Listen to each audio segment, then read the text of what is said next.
আসলে সত্যি কথা বলতে আপনি চারপাশে খোঁজ খবর নিয়ে দেখেন আল্লাহ তাআলা ছাড়া আপনার চতুর্পাশে আর কেউ নেই। যেখানেই খুঁজবেন শুধু আল্লাহ ছাড়া আপনার পাশে আর কেউ থাকে না। আমরা সে আল্লাহকে কীভাবে ভুলে থাকতে পারি? আজকে পবিত্র জুমার দিন, এই জুমার দিনে কয়জনের জুমার নামাজ আদায় করেছে? অথচ এই জুমার নামাজ আল্লাহ তাআলা আমাদের মুসলমানের জন্য নির্ধারিত করেছিলেন। আজকের এই জুমার নামাজ যারা আদায় করেছে আগামী জুমা পর্যন্ত অসংখ্য লোকের অনেক পুরস্কার আল্লাহ তাআলা দিয়েছেন, বিতরণ করেছেন।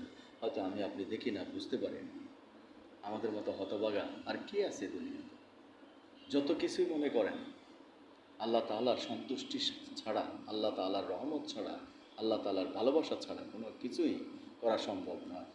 হয়তো দুনিয়াতে আমরা চলি ফিরি, খাওয়া দাওয়া করে অট্টালিকার মধ্যে ডুবে আছি, কিন্তু আমাদের নির্দিষ্ট একটা স্থান তো আছেই, সেই জায়গায় যেতে হবে। তাহলে আমাদেরকে অবশ্যই ওই জায়গার সেই পরকালের চিন্তা করেই সামনে এগিয়ে যেতে হবে। গুণামুক্ত জীবন আল্লাহ তাআলা আমাদেরকে দান করুক। আল্লাহ তাআলা আমাদেরকে ঋণমুক্ত জীবন দান করুক। আল্লাহ তাআলা আমাদেরকে সকল পেরেশানি দূর করে দিন। আমিন।